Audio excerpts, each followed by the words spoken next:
오늘은 벽이 있으면 문을 만들라, 벽이 있으면 문을 만들라 라는 제목으로 하나님 말씀 증거하도록 하겠습니다. 사도행전 16장은 사도 바울이 빌립보 교회를 개척하는 스토리입니다. 그래서 교회를 개척할 때 어떤 방식으로 어떤 순서와 어떤 내용을 가지고 해야 될 것인지를 보여주는 굉장히 중요한 메시지라고 생각을 합니다. 그래서 저도 교회 개척을 앞두고 사실 사도행전 16장을 상당히 많이 이렇게 묵상하고 또 이걸 전략으로 삼고 또 읽었던 기억이 납니다. 그 중요한 내용은 뭐냐 하면 이 16장의 내용들을 이렇게 목표를 설정하고 이렇게 좀 나눌 필요성이 있습니다. 이게 타겟 세그멘테이션, 이게 목표를 분할해서 나누어 보면 보인다는 것입니다. 어제 기도회 때도 제가 그런 얘기를 했습니다. 그 여호수아서를 분석을 한번 해봤거든요. 여호수아서가 24장으로 되어 있는데 그냥 처음부터 여호수아 1장부터 다 읽겠다고 덤비는 사람들이 참 많이 있습니다. 뭐 그래도 됩니다. 뭐 길지 않은 성경이니까. 그런데 이게 그때마다 1장부터 읽기 시작하면 맨날 1장부터 5장까지 읽고 끝내버리잖아요. 그렇죠? 영어 공부하는 애들도 맨날 그 부정사만 공부하다 끝내버리고 또 그 다음에 명사만 공부하다 끝내버리고 그런 경우 많이 있지 않습니까? 이 골고루 볼 필요성이 있다는 것입니다. 그런데 여호수아서 24장을 분석해 보면 1장부터 5장까지는 준비예요. 준비.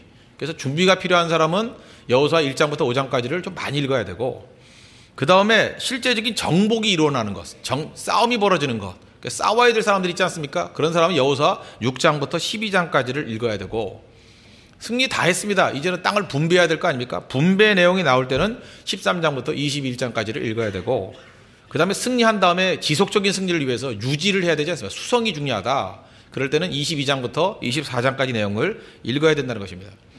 이렇게 분석을 해놓으면, 이렇게 분류를 해놓으면, 이렇게 세그멘테이션을 해놓으면 그 다음에 접근이 쉽잖아요. 예를 들어서 20대 젊은이들이 있다 그러면 특별히 여호수아 1장부터 5장까지 이 내용을 가지고 해야 될 것이고 만약에 30대가 주리인 교회 가가지고 말씀을 증거한다 그러면 6장부터 12장에 있는 말씀을 통해서 어떻게 싸움을 벌여야 될 것인가, 직장과 삶의 현장에서 어떻게 승리해야 될 것인가, 뭐 이런 걸 따져야 될 것이고 또 연세가 좀 40살 이상 지극히 드신 분들이 있다 그러면 그 다음에 내게 이미 주어졌던 축복과 은혜를 이렇게 분배하는 것들이 나오지 않습니까? 어떻게 삶을 균형 있게 분배해서 균형 있게 가정과 직장과 교회와 이 삶을 갖다 영위해 나갈 것인가, 이런 게 또 중요한 것이고 그 다음에 50대 이상의 그 세대가 된다 그러면 그때는 다음 세대까지도 어떻게 이 부흥과 은혜를 유지할 수 있을 것인가, 그 넥스트 제너레이션에 어떻게 넘겨줄 수 있을 것인가, 그럼 22장부터 24장까지를 봐야 된다는 것입니다.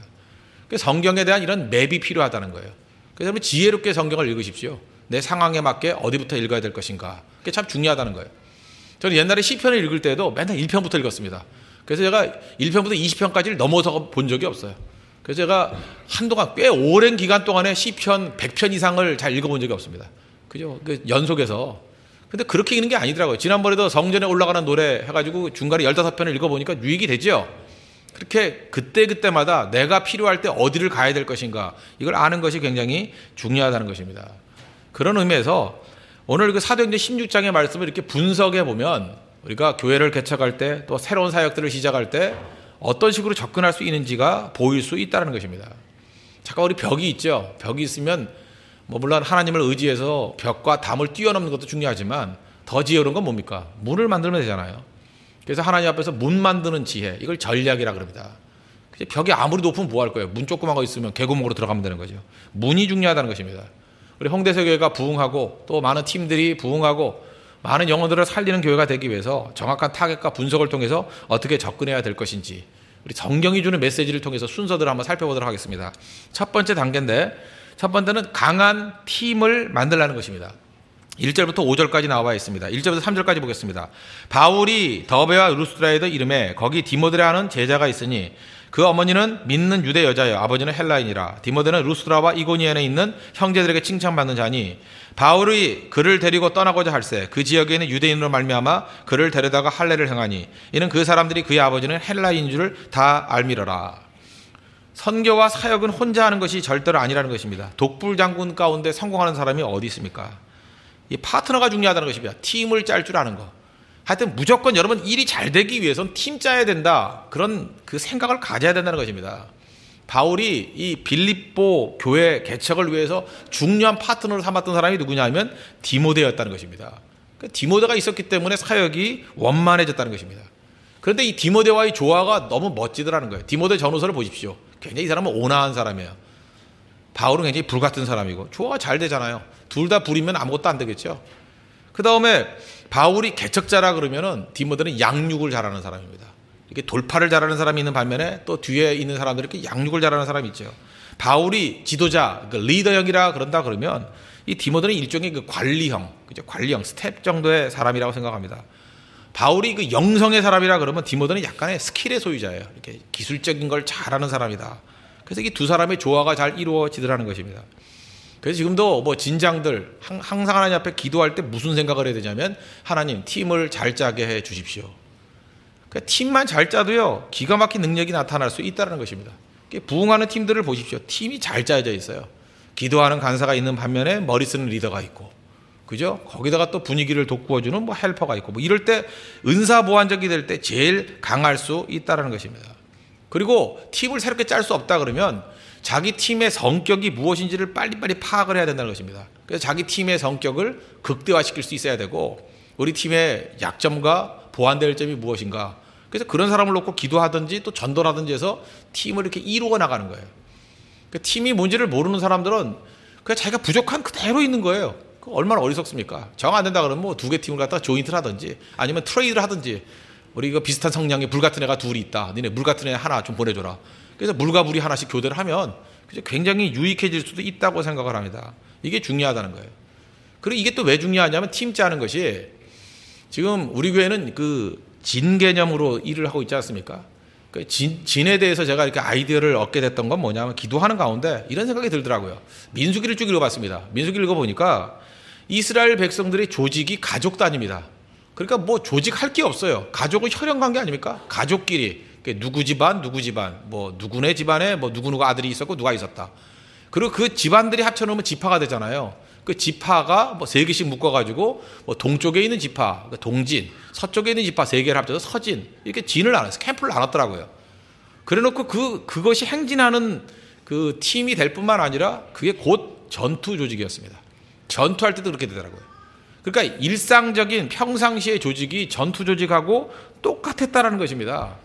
그러다 보니까 어떤 일이 벌어지냐, 새롭게 조직할 필요도 없고, 가족이 한꺼번에 다니니까 병참이 필요 없어요. 군대가 싸우려고 그러면 뭐 밥도 해줘야 되고 뭘 해줘야 될 거 아닙니까? 가족끼리 다니니까 이미 가족들은 먹고 살았잖아요. 병참이 필요가 없고 새로 조직할 필요도 없고, 그 다음에 정서적인 유대감이 있으니까 뭐 그렇게 큰 어려움도 없더라는 것입니다. 이게 하나님께서 원하시는 조직이구나. 그래서 그때부터 나온 게 캠프 시스템이에요. 그러니까 캠프 시스템이라는 건 뭡니까? 평상시의 조직이 전투 조직이 되는 거예요. 평상시의 조직이 선교 조직이 되는 거예요. 평상시 조직이 캠프 조직이 되는 거예요. 그러니까 이 평상시 조직이 언제나 다른 것으로 활용될 수 있는 거. 이게 성경의 조직이거든요. 그러다가 제가 책을 한번 보니까 똑같은 조직을 가졌던 민족이 하나가 더 있었어요. 그게 몽골이었습니다. 몽골의 11세기의 칭기스칸이 성경의 조직과 거의 유사한 조직을 가지고 가족끼리 한꺼번에 행군을 했고, 그러다 보니까 병참이 필요 없는 조직이에요. 정서적으로 문제가 없고 집안끼리 다니니까 뭐 새롭게 조직할 필요도 없고, 그래서 전 세계를 갖다가 다 휘어잡지 않았습니까? 그런 의미에서 칭기스칸은 성경의 영감을 받지 못했지만 성경 영감과 거의 유사한 조직을 만든 그런 지도자였다는 것입니다. 그래서 제가 그때부터 생각했던 게 뭐냐면, 야, 이건 성경이 우리에게 알려주는 조직이다. 그래서 진제대로 가야겠다. 캠프 시스템으로 가야겠다. 이게 무슨 일반적인 구역하고 똑같은 건지 아는데, 그게 아니라 이 캠프 시스템에서 핵심이 뭐냐? 평상시 조직이 전투 조직이라는 거예요. 새롭게 나눌 필요가 없다라는 거예요. 그러니까 뭐 수련회 가면 수련회 때 따로 조직하고 성교 가면 성교할 때 따로 조직하는 게 아니라 평상시의 조직 자체가 언제나 전투할 수 있는 조직으로 돼 있는 거. 그죠? 이게 중요하다는 것입니다. 그러고 난 다음에 나중에 제가 어렸을 때는 반공교육 받았으니까 공산주의자들 보니까 그것도 또 성경 걸 또 베꼈더라고요. 뭐 전군의 뭐 간부화 뭐 이런 거, 그죠? 뭐 그다음에 거기서 뭐 보니까 전부 다 가족끼리 비슷한 개념을 이렇게 묶어놓은 것들, 그런 것들이 거기 나오더라고요. 다 흉내는 거예요. 성경의 미러 이미지입니다. 그러니까 제일 강력한 조직은 성경에 있다는 것입니다. 그러므로 성경의 내용들을 원형해가지고 중요한 건 뭐예요? 팀을 짤 줄 알아야 된다는 거예요. 사실은 제가 홍대세계에 와가지고 팀에 대한 것들에 대한 꿈을 갖고 있었습니다. 처음에는 그 예배 중요하죠. 그 다음에 조직이 중요한데 이걸 어떻게 해서 하나의 모습을 만들까. 그래서 제가 첫 번째 실험을 해본 게 뭐였냐면, 이번에 캄보디아 우물사역이었습니다. 딱 10명 데려갔습니다. 10명이 가다 보니까 캄보디아 팀이 이루어지잖아요. 제일 연세 많으신 분이 70세부터 제일 어린 사람은 22살까지. 그죠? 무려 48년 차이. 그죠? 거기다가 아주 독특한 개성을 갖고 있는 사람들. 그런 사람이 10명이 모였는데 그게 하나로 녹아 들어가더라고요. 하나의 팀워크가 이루어지더라고요. 그래서 그 안에서 팀워크를 이루고 난 다음에 그 팀을 가지고 다른 일을 하는 것들을 한번 훈련시켜봤어요. 그래서 캄보디아 팀이 거의 그대로 NC 뉴스 팀이 됐잖아요. 오늘 뉴스 보셨죠? 그거 거의 그 사람들이 만든 겁니다. 거의 그 사람들이. 그래서 그런 팀을 만드는 사람들을 이 모양 저 모양으로 사용해서 전투적으로 쓸 수 있는 것들, 그걸 한 번씩 보여주는 거예요. 그럼 그런 모임들이 또 여러 개 있을 거 아닙니까? 여러 모임들을 가지고 그런 팀들을 만들어낼 줄 알아야 된다는 거예요. 그래서 그런 팀들이 제가 볼 때 뭐 한 1000개가 나오고 10,000개가 나온다 그러면 세상 뒤집죠. 그러니까 여러분들 그 팀을 만들 줄 아는 거, 이게 진짜 능력이 있는 모습이라는 것입니다. 이렇게 강한 선교팀을 만들었던 어떤 일이 벌어집니까? 5절 보니까 이에 여러 교회가 믿음이 더 굳건해지고 수가 날마다 더해 늘어가니라. 뭐 당연하겠죠. 팀이 강력하면 언제나 강력하게 쓰임받을 수 있다는 것입니다. 아프리카 속담이라 그러죠. 빨리 가려면 혼자 가라고. 빨리 갈 때 혼자 갈 때가 제일 빨라요. 그죠? 그러나 멀리 가려면 함께 가라고. 멀리 가려면 팀으로 가야 됩니다. 팀으로. 그래서 우리 홍대교회 세교회 성도들은 무슨 일을 하든지 간에 나는 절대 혼자 안 합니다. 팀으로 일하겠습니다. 예수님도 팀을 짰잖아요. 기도할 때 기도의 짝을 찾으라고. 그죠? 팀으로 기도해야 됩니다. 둘씩, 셋씩. 원래 2명만 해도 충분해요. 하나님께서 함께 하신다고 약속하셨으니까. 근데 왜 3명을 해야 되느냐? 3명을 해야 그 정서적으로 안정이 돼요. 그죠? 그리고 또 한 가지 중요한 건 뭐냐면 스페어기 때문에 한 사람이 안 하더라도 유지가 될 수 있어요. 제일 좋은 거는 똘똘하면 2이면 됩니다. 그러나 한 사람이 미심쩍다 그러면 3이 제일 좋아요. 3이. 그죠? 2명 내지 3명. 그래서 두세 사람 그러잖아요. 두세 사람이 모여서 기도하면 뭐 많이 필요 없습니다. 그런 사람들이 기동력 있게 기도하기 시작하면 기도팀이 강력해질 수 있고, 그런 게 몇 개 연합이 돼버리면 그냥 같은 비스무리한 기도 모임들이 모여놓으면 그게 사역의 팀이 될 수 있다는 것입니다. 그래서 언제나 팀으로 일할 수 있는 거. 그래서 무슨 일을 시작하고자 할 때는 먼저 기도팀을 만드십시오. 그리고 기도팀들의 연합을 통해서 강한 선교팀을 만드십시오. 무슨 일이든 다 할 수 있게 된다는 것입니다. 그래서 빌립보 교회의 첫 번째 시작은 바울과 디모데의 팀이었다. 강력한 팀을 만드는 것에 인사이트를 얻는 우리 믿음의 종 되기를 바랍니다. 두 번째는 성령의 인도하심을 받아야 된다는 것입니다. 6절부터 10절까지 내용인데, 모든 사역은 내가 아이디어 짜는 게 아닙니다. 성령이 인도해 주셔야 된다는 거예요. 6절을 보십시오. 성령이 아시아에서 말씀을 전하지 못하게 하시거늘. 지금 성령이 주도권을 쥐고 있죠. 7절을 보십시오. 뒷부분에 예수의 영이 허락하지 아니하시는지라. 그 예수의 영, 성령께서 허락하고 허락하지 않고 이렇게 길을 이끌어 가더라는 것입니다. 하나님의 성령께서 우리에게 목표를 주실 뿐만 아니라 하나님의 성령께서는 우리의 모든 순간의 길들을 인도해 주십니다. 그래서 교회가 능력 있는 교회가 되기 위해서는 성령의 인도하심에 대해서 민감성을 갖고 있어야 된다는 거예요. 그냥 계획 세워놓고 그냥 있는 그대로 가는 게 아니라 계획도 필요하죠. 하나님께서 우리에게 주신 목표니까. 그런데 그 순간순간마다 성령께서 우리를 어떻게 이끌어 가시는가 하는 그런 민감성, 이게 굉장히 중요하다는 것입니다. 그 민감성은 어떻게 기를 수 있는가? 우리 민감성이라는 게 뭐 운동선수들은 민감성이 있어야 될 거 아닙니까? 그죠? 상대와가 뭐 루틴하게 오는 게 아니잖아요. 공격이 돌발 상황이 있지 않습니까? 그럴 때 민감성이 있어야지 임기응변으로 대처할 수 있죠. 그럴 때는 훈련을 많이 하면 그런 게 느껴진다 그러죠. 특별히 탁구 선수들 뭐 공이 날아오는 거 뭐 압니까? 감각으로 갖다 대면 어떻게 이기고 그러잖아요. 그죠? 그건 어떻게 돼요? 연습을 많이 하다 보면 그런 민감성이 생기기 때문에 그렇다는 것입니다. 우리의 영적 민감성은 어디에 생기느냐? 기도에 생깁니다. 기도하고 많은 기도가 있으면 영적으로 예민해져요. 그래서 말로 설명할 수는 없는데 이렇게 느낌으로도 알 수 있고요. 어떤 때는 하나님의 성령의 뜻이 무엇인지 좀 이렇게 영적으로 답답함이 있을 때 기도도 하면 돼요. 그럼 멈추고 기도할 때 하나님께서 그 길을 막아주시고 다른 길로 이끌어주시고, 또 뭔가 답답하면 글로 가고, 또 기도하는 가운데 하나님께 되게 마음의 평안함을 주십니다. 그럼 그쪽으로 가면 되는 거예요. 지금 여기 나오는 바울의 길을 인도하셨던 성령의 인도하심이 우리에게도 거의 틀리지 않게 온다는 것입니다. 조금 전에도 요즘에 참 이상합니다. 어제도 신방을 갔더니 제 처하고 저 둘이 빼놓고는 100% 외국에서 살다 오신 분이고, 오늘 저녁에도 제가 무슨 접대를 했는데 밥을 먹다 보니까 또 100% 외국에서 살다 온 사람만 있고, 주로 그래요. 근데 오늘도 얘기를 나누다 보니 그런 얘기를 하더라고요. 외국에서 살다 보면 기도 없이는 살 수 없다고. 왜냐? 도와주는 사람도 없잖아요. 그죠? 혈혈 단신 아닙니까? 외롭잖아요. 그럴 때 하나님 앞에 간절히 기도하다 보면 하나님의 인도하심, 그래서 아슬아슬하게 벗어나고 이끌어갈 때가 있다고. 저는 그 얘기가 무슨 얘기인지 압니다. 그죠? 하나님 외에는 도움이 없을 때 기도할 때 민감성이 생겨요. 그래서 하나님께서 인도하시는 그게 느껴지게 된다는 것입니다.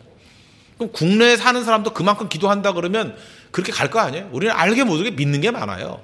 인맥 믿고요, 학연 믿고 뭐 이렇게 믿을 게 많잖아요. 전화 걸면 도와줄 사람 되게 많잖아요.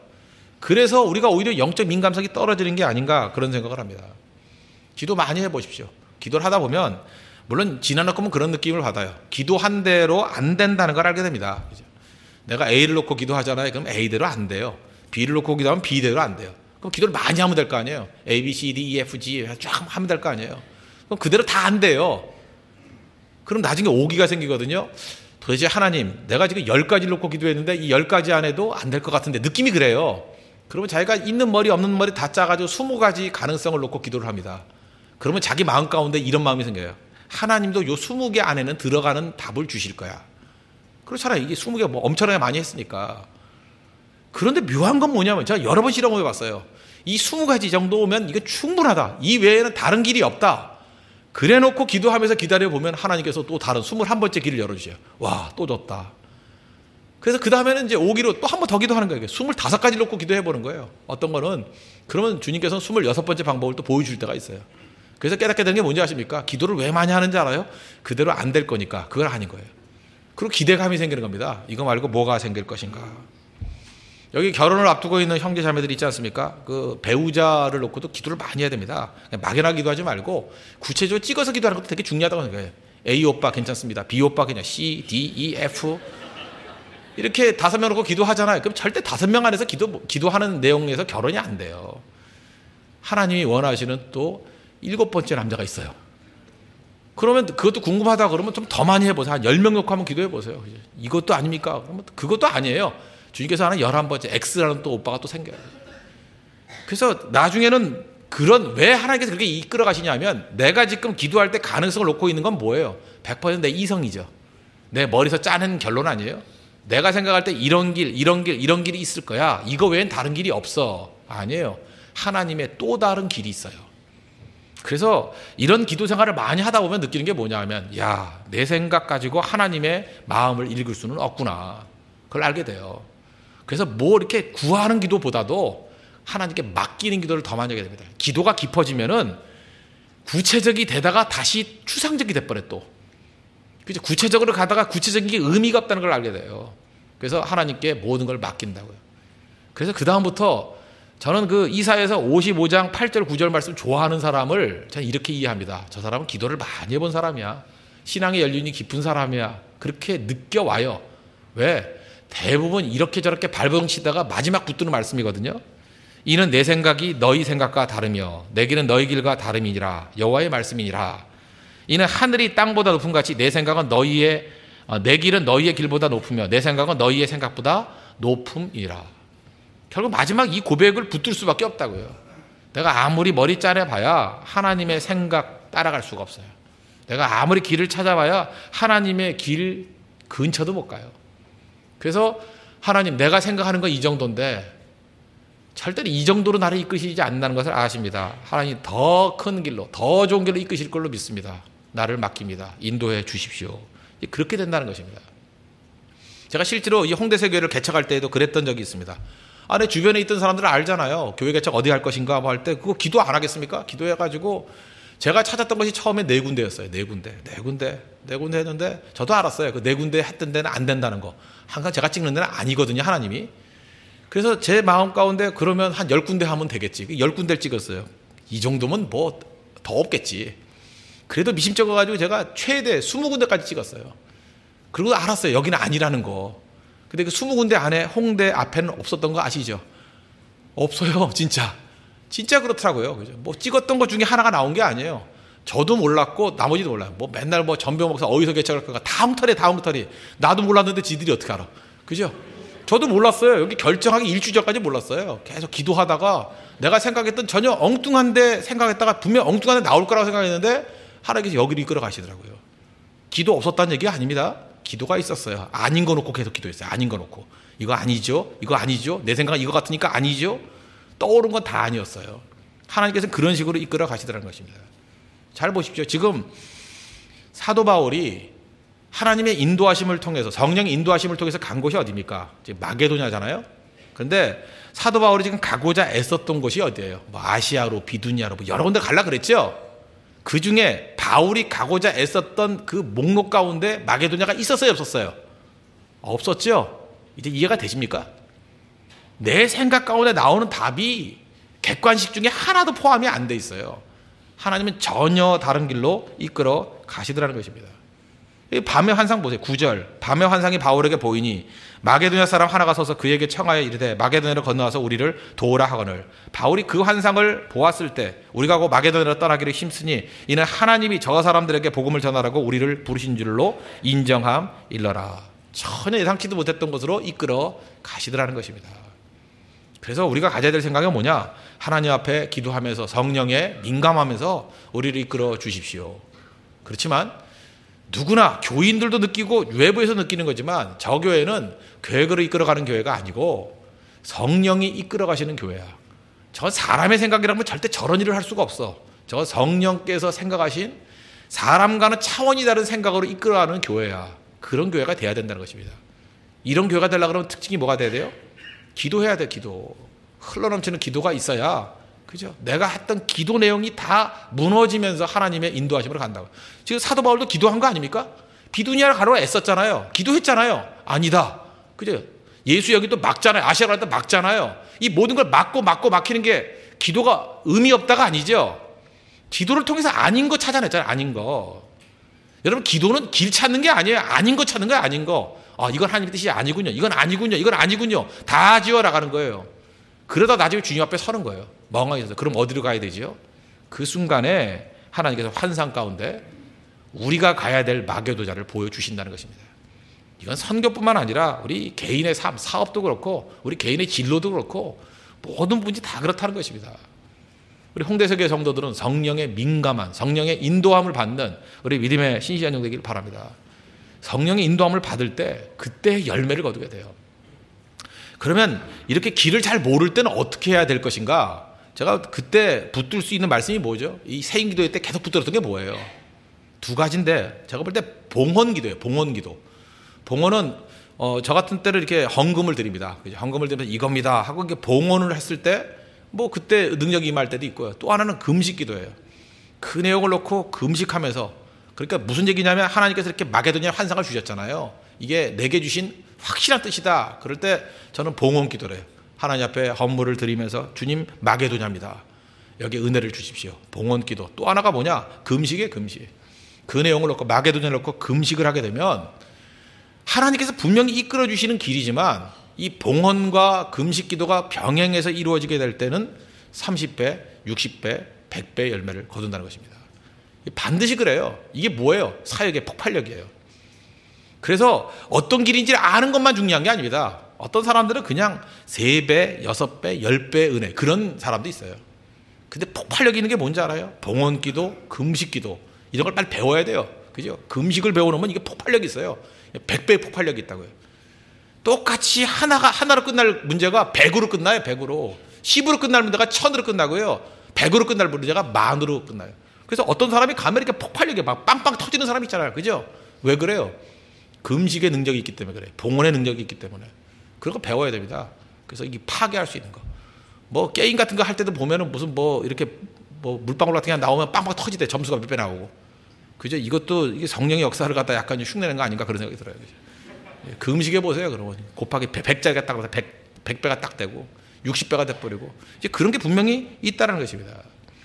그래서 하나님 앞에 하나님의 은혜를 구했던 이삭 보십시오. 창세기 26장 12절 보니까 이삭이 그 땅에서 농사하여 방해가 되게 많았죠.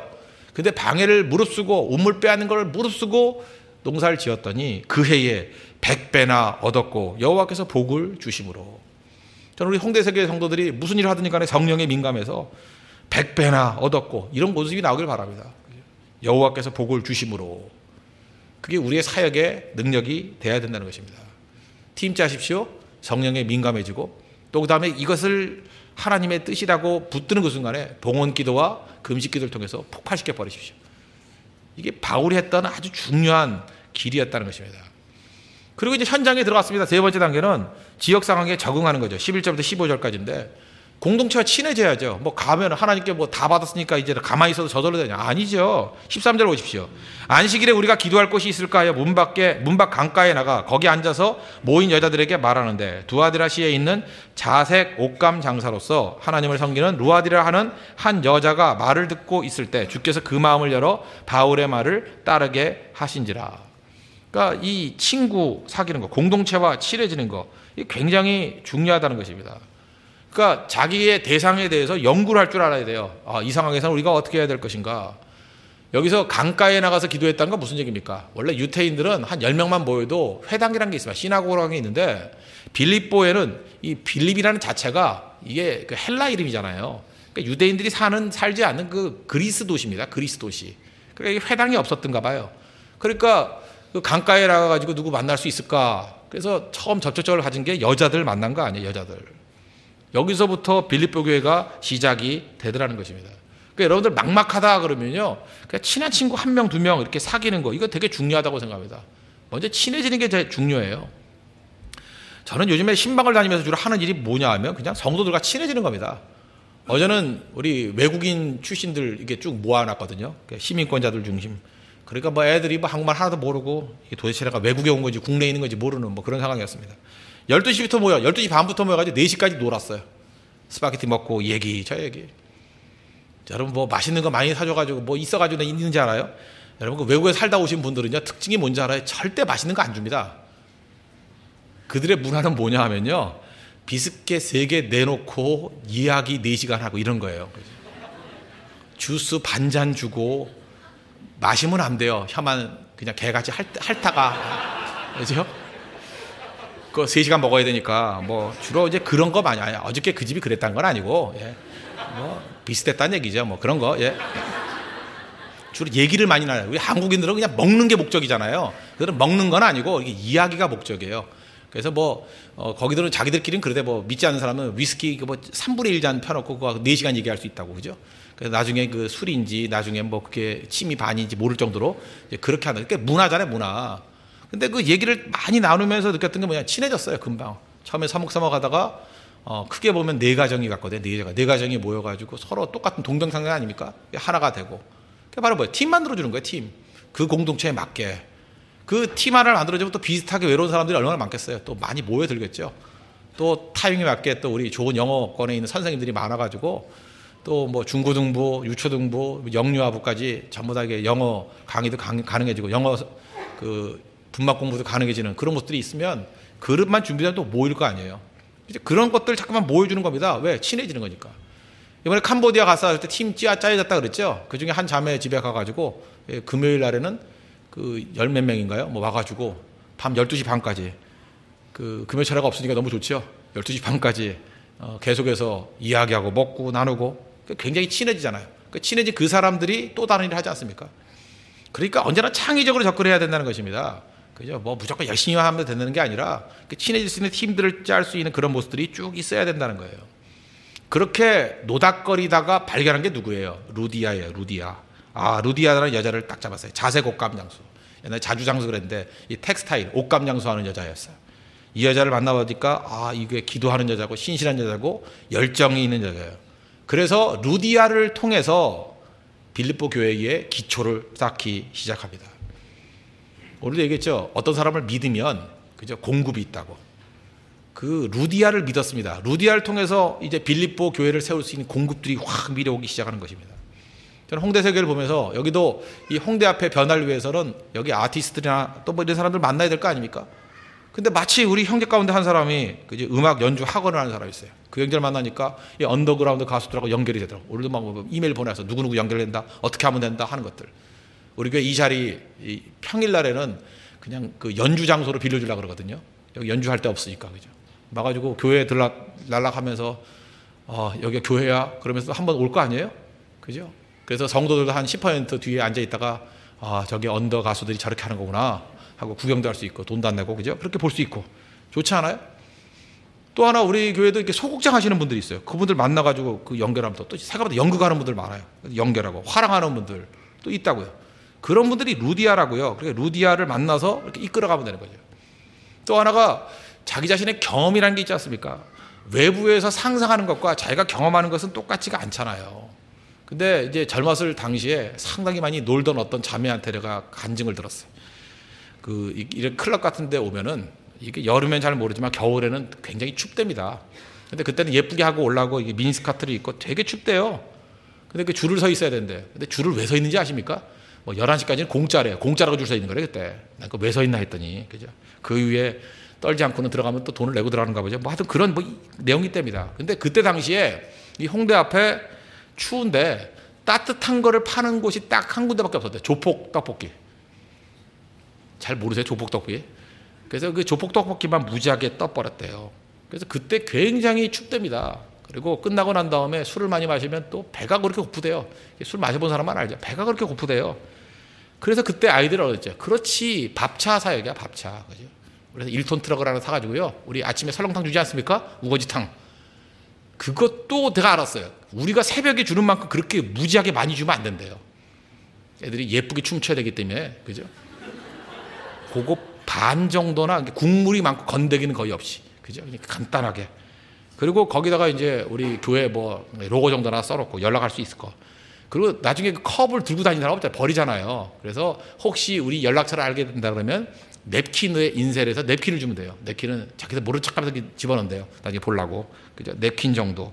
연결해서 하면은 그걸 통해서도 많은 사역이 될 수 있겠다. 이렇게 전도할 수 있는 건 어디만 할 수 있습니까? 홍대 세계 외에는 딴 데서 할 수 없는 전도 방법이잖아요. 그죠? 이렇게 지역에 맞는 그런 아이디어를 짜내는 거. 제가 볼 때 그 자매, 과거에 클럽 많이 다닌 자매가 나한테 루디아를 보였어요. 루디아. 이 루디아. 뭐 이런 식으로 이렇게 느낌이 오더라고요. 이 씨인데, 예, 이 루디아. 예. 하나님께서 이 자매의 방탕함을 이렇게 활용하시는군요. 제가 은혜를 느꼈어요. 그죠? 루디아가 있다니까요. 루디아를 만나야 된다는 것입니다. 그 뉴저지에 가면은요, 저도 얘기를 들은 건데 제가 가보진 못했습니다. 뉴욕에 가면은 그 팀 루카스라는 목사님 교회가 있어요. 근데 그 교회 이름이 리퀴드 처치예요. 리퀴드니까 액체 교회, 액체 교회. 이름이 리퀴드 교회예요. 이 교회가 하는 일은 뭐냐면 비치에 가가지고 사람들이 이제 뭐 수영하고 쉬고 있지 않습니까? 그렇게 아무 말도 하지 않고 물병 나눠주는 거야. 물병 나눠주는데 그 물병에 생수교회니까 그죠? 생수. 그죠? 예수님은 우리의 생수 되십니다. 뭐 그런 거 적어놓고 거기 이제 자세한 내용들 웹사이트 제가 들어가 보니까 이렇게 써 있더라고요. To provide living water for a thirst world. 그러니까 뭐예요? 목마른 세계에 뭐 생수를 제공하는 게 목적이래요. 그래서 실제적으로 물도 나눠주면서 또 하나 뭐예요? 그 삶 속에서 그리스도 생수 대신 그리스도를 만나게 해주는 거. 근데 제가 뉴저지에 살고 오셨던 우리 집사님들한테 물어봤더니 그렇게 물병만 나눠주는데도 불구하고 그거 받아가지고 교회 오는 사람들이 꽤 된대요. 그게 가봤더니 교인들이 꽤 된대요. 그렇게 접근하는 방식이 달라지는 거죠. 홍대세교회는 홍대세교회에 맞는 접근을 할 줄 알아야 된다는 것입니다. 바울 보세요. 그죠? 이 빌립보의 전략이 틀리고 데살로니가의 전략이 틀리고 고린도의 전략이 틀리고 도시마다 달라요. 그런 의미에서 우리가 이 세 번째 전략, 지역상하게 맞게 적응하라. 이건 계속 기도하면서 또 연구하고 또 대화하고 또 루디아를 만나서 문제를 풀어가는 것들이 있어야 된다는 것입니다. 하나님 앞에 기도하십시오. 돌파구를 잘 못 찾겠다. 그러면 기도하세요. 하나님 루디아를 만나게 주십시오. 그러면 상당히 춤 잘 추는 여자가 나타날 겁니다. 그죠? 옛날에 술고래 출신의 형제가 나타날 거예요. 나를 따르라. 그죠? 나를 따르라. 그러면 수없이 많은 사람들을 끌고 올 수 있는 길들이 열리게 된다는 것입니다. 그다음 네 번째 단계는 성교가 이 전도하는 것이 영적 전쟁이라는 것을 자각해야 되는 것입니다. 16절 이해한데 16절 보십시오. 우리가 기도하는 곳에 가다가 점치는 귀신 들린 여종 하나를 만나니 점으로 그 주인들에게 큰 이익을 주는 자라. 그가 바울과 우리를 따라 소리 질러 이르되 이 사람들은 지극히 높은 하나님의 종으로서 구원의 길을 너에게 전하는 자라 하며 이같이 여러 날을 하는지라. 바울이 심히 괴로워하여 돌이켜 그 귀신에게 이르되 예수 그리스도의 이름으로 내가 네게 명하노니 그에게서 나오라 하니 귀신이 즉시 나오니라. 무슨 얘기예요? 우리가 주의 사역을 감당하게 되면 반드시 방해하는 세력이 있다는 것입니다. 이 방해하는 것 중에 이렇게 뭐 귀신 들린 자가 와가지고 하는 것도 있지만 계속해서 우리를 피곤하게 만들고 우리를 낙심하게 만들 때가 있다는 거예요. 그 참 묘하죠. 우리 진장들이라든지 간사라든지 일이라든지 뭐 심지어 뭐 저 같은 목사도 그래요. 어떤 때는 잘 돼요. 잘 되는데 마귀가 어느 순간에 그렇게 탁 쳐가지고 힘이 쫙 빠지게 만드는 경우가 있죠. 낙심하게 만드는 거. 저는 마귀가 낙심하는 게 뭔지를 알아요. 낙심 저보다 많이 해본 사람 없으니까. 그죠? 여러분 제가 낙심 안 해보는 것 같이 보이죠? 낙심했다가도 거기에 머무르지 않아서 그런 거지. 내가 만약에 낙심하는 상황에 그냥 그것을 기회를 다 허용해 줬다 그러면 저는 이미 이 세상에 존재하지 않았을 거예요. 그죠? 왜? 낙심하다 죽었을 거니까. 제가 옛날에 그 조용기 목사님 인터뷰 기사가 너무 인상적이었다니까요. 근데 그게 일리가 있더라, 일리가. 어떤 사람이 와가지고 물었어요. 기자가 물었어요. 조용기 목사님한테. 왜 목사님은 맨날 그렇게 그 파지티브 띵킹 그거 얘기하십니까? 긍정적인 생각 뭐 이런 거만 왜 설교하십니까? 그랬더니 그 대답이 너무 멋져서 내가 마음에 와닿아요. 내가 그게 옳고 그른 거 얘기가 아니에요. 내 인생이 너무 힘들어서 내 사역이 너무 고난이 많아가지고 내가 긍정적인 메시지를 증거하지 않으면 내 자신이 살아남을 수가 없다고. 그 이해가 되지 않아요? 그 영적 지도자들 맨 앞에 서다 보면 너무 힘든 거예요. 너무 낙심되고 힘든 상황이 많은 거예요. 그래서 사실은 그게 성도를 향해서 증거되는 메시지도 되지만 자기 자신을 향한 메시지예요. 난 너무 고난이 많아가지고 내가 긍정적인 메시지를 붙들지 않으면 내가 살아남을 수가 없다고. 그래서 나는 파지티브 띵킹, 그냥 파지티브 메시지, 그 증거할 수밖에 없다고. 저는 그 얘기를 들으면서 가슴에 와닿았어요. 아, 이분도 참 이런 게 있었구나. 그죠? 내가 고난과 넘어진 가운데 있을 때 그 긍정적인 말씀 붙들어야지 뭘 붙들 수 있겠습니까? 영적 싸움이기 때문에 그래요. 그래서 여러분들 그 생각을 해야 돼요. 영적 싸움의 최전선에 나가보면 마귀가 우리 놔두지 않아요. 그럴 때마다 낙심의 상황에 멈추지 말고 하나님 내게 힘 주십시오. 힘 주십시오. 그게 필요하다는 거예요. 그 고영원 형제가 작곡한 노래들 되게 많죠. 뭐 부흥이라는 찬양도 있고 또 그다음에 파송의 노래 뭐 이런 것도 있고 비전이라는 노래도 있고 내가 볼 때 그 세 가지 찬양이 제일 좋은 것 같아요. 그죠? 부흥, 비전, 파송의 노래. 근데 이상하게도 그 앞에 두 노래도 좋은 노래지만 파송의 노래를 부를 때 이상하게 비장감이 생겨요. 저는 그래요. 혼자서 비장감. 아까도 이렇게 좀 이렇게 낙심되고 비장감이 있을 때 저는 아이패드 이렇게 틀어놓거든요. 그 멜론 틀어놓고 그 파송의 노래 이거 무한 반복하게 만들어요. 그래서 듣다가 자요.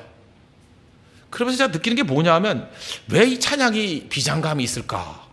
이게 단조기 때문에 그러나 마이너기 때문에 그러나 단조의 노래가 뭐 한두 개예요. 그것도 아닌 것 같아요. 그런데 그 찬양 가운데 그런 게 나오잖아요. 강하고 담대하라. 그죠? 강하고 담대하라. 주님 함께 하신다고. 그때마다 그 메시지가 누굴 파송하는 게 아니라 그 찬양 자체가 나를 응원하는 것 같아요. 제가 혼자도 많이 불러요. 왜? 내가 나를 파송해요. 야, 전병우, 너 그러면 안 되지. 강하고 담대하라. 강하고 담대하라. 나에 대해서 선포하는 거예요. 그죠? 너 강하고 담대하게 나가야 돼. 그죠? 어디 넘어지면 안 되지. 그죠? 길 떠나는 형제여. 그죠? 주님 바라보고 힘내라고. 주님 의뢰하라고. 여러분도 스스로에게 격려하는 부분이 반드시 있어야 된다는 것입니다. 이게 왜? 영적인 싸움이기 때문에 그렇다는 거예요. 제가 누누이 말씀드리죠. 축구할 때 왜 내게 사람들이 달라들어요? 공 갖고 있으니까. 죽은 사람 공격 안 합니다. 살아있으니까 공격하는 거예요. 공 갖고 있으니까 수비수가 2명, 3명 달려드는 거예요. 내가 딴 사람에 패스해버리고 공만 하고 헛발질하면 내 옆에 오지도 않아요, 사람들이. 내가 생명이 있으니까, 능력이 있으니까 태클 거는 거예요. 그러면 빨리빨리 일어나야죠. 그렇지, 운명이 내게 달렸구나. 내가 하나님 앞에 온전히 서 있어야 되겠구나. 바보 같은 사람 그런 사람이 있어요. 그죠? 내가 하나님의 일을 하려고 그러면 자꾸만 이게 방해가 많고 공격이 많아요. 안 할래요. 죽겠다는 얘기가 똑같은 거죠. 축구를 얘기하면 후보를 겠다는 얘기가 똑같아요. 공을 받아야 골을 넣을 거 아니에요. 공을 받아야 내가 주전으로 해서 뛸 거 아니에요. 하나님의 일을 하면서 공격당하는 것을 두려워하지 마십시오. 낙심하지 말고 이겨내죠. 강하고 담대하라. 그게 성도에게 주시는 메시지라는 거예요. 저는 고린도후서 4장을 보면서 힘을 얻어요. 그 4장 7절에 보면 지금 얘기했던 스토리가 똑같습니다. 우리가 이 보배를 질그릇에 가졌으니 이는 심히 큰 능력은 하나님께 있고 우리에게 있지 아니함을 알게 하려 함이라. 나는 질그릇이라는 거예요. 부족하지만 하나님께서 내게 보배를 주셨다라는 거예요. 내가 큰 능력 받았다는 거예요. 내가 생명이라는 거죠. 내가 능력이 있다는 거죠. 내 안에 생명이 있다는 거예요. 그랬더니 그 다음 절 우리가 사방으로 우겨쌈을 당하여도 쌓이지 아니하며 답답한 일을 당하여도 낙심하지 아니하며. 여기 낙심이 나오잖아요. 내가 생명을 가지고 있으면 큰 능력을 가지고 있어요. 보배를 가지고 있으면 마귀가 공격한다는 거예요. 우겨쌈을 당한대요. 그래도 우겨쌈을 당해도 쌓이지 않는데요. 답답한 일을 당해도 낙심하지 않는데요. 박해를 받아도 버림받지 아니한대요. 거꾸로 튀임을 당하여도 망하지 아니한대요. 그 다음 설명하잖아요. 우리가 항상 예수의 죽음을 몸에 짊어지면 예수의 생명이 또한 우리 몸에 나타내려 합니다. 왜 공격당해요? 내 안에 예수의 생명이 있기 때문에. 그럼 주님 의뢰하고 의함으로 말미암아 이겨야죠. 이런 백성에게 주는 메시지가 뭐예요? 결코 낙심하지 말라. 또 하나가 뭐예요? 강하고 담대하라는 거야. 강하고 담대하라. Be strong, take courage. Be strong, take courage. 우리 안에 생명이 있습니다. 악한 마귀가 태클 겁니다. 당연하죠. 생명이 있으니까. 살아있으니까. 그래서 주님께서 우리 주신 말씀, 강하고 담대하라. 주님 의뢰하라. 주님 신뢰하라. 주님 의지하라. 주님 의뢰하고 신뢰하면 우리에게는 100% 승리가 있다는 것입니다. 여러분 믿습니까? 그런 능력과 은혜를 체험할 줄 알아야 된다는 것입니다. 그래서 공격당할 때 이 바울과 그 다음 나오는 게 이제 신라죠. 동행이니까. 그 동행 신라가 했던 일이 뭐예요? 25절 26절 보십시오. 한밤중에 바울과 신라가 기도하고 하나님을 찬송하며 죄수들이 듣더라. 이에 갑자기 큰 지진이 나서 옥토가 움직이고 문이 곧 다 열리며 모든 사람의 메인 것이 다 벗어진지라. 우리가 이런 강하고 담대해지는 방법이 뭐냐? 내가 비록 감옥 속에 있다 할지라도 그 자리에서 낙심의 상태로 머물러 있는 게 아니라 해야 될 일이 뭐예요? 기도하고 찬송하는 거예요. 기도가 흘러넘치고 찬송이 흘러넘치는 거예요. 어느 장소가 되든지 간에. 그래서 제가 잠깐만 찬송 부를 때 저 자막 올리지 말라고 그러는데 잠깐 오늘도 또 올리대요. 그죠? 그 복음성가는 할 수 없이 자막을 올려야겠지만 그 책으로 만들기 힘드니까 찬송가를 갖고 다녀야 될 거 아니에요. 그리고 제가 왜 1절, 2절 잠깐 반복해 부르는지 아십니까? 외우라고요. 외우라고. 여러분들이 감옥에 들어갈 줄 알아요? 그럼 찬송가 없으면 어떡할 거예요? 자막 띄워주세요. 안 띄워주면 안 할 거예요? 예수님 십자가에 달리셨는데 자막이 없네. 그래서 점점점 운명하시다. 이러면 안 되잖아요. 그죠? 여기서 기도하고 찬송했다는 건 뭐예요? 외운 찬양이 있어야 될까? 외운 찬양. 암송한 말씀이 있어야 되고 외운 찬양이 있어야 될 거 아니에요? 자막 잠깐 띄우지 말아요. 우리 여기 노래방이에요? 노래방이냐고 여기가. 끊어버리고요. 똑같은 얘기를 반복하면서 자기가 그 찬송의 내용들을 암송하는 부분이 반드시 있어야 된다는 것입니다. 저는 찬송가 438장 내 영혼이 은총 입어 참 좋아요. 내 영혼이 은총 입어. 그 3절이 뭡니까? 높은 산이 거친 들이 그 다음 초막이나 궁궐이나 내 주 예수 모신 곳이 그 어디나 하늘나라. 이거 볼 때마다 사도행전 16장 25절이 생각나요. 빌립보 감옥에 있는 바울과 신라. 높은 산이 같이 해요. 거친 들이 조막이나 궁궐이나 내 주 예수 모신 곳이 그 어디나 하늘. 높은 산이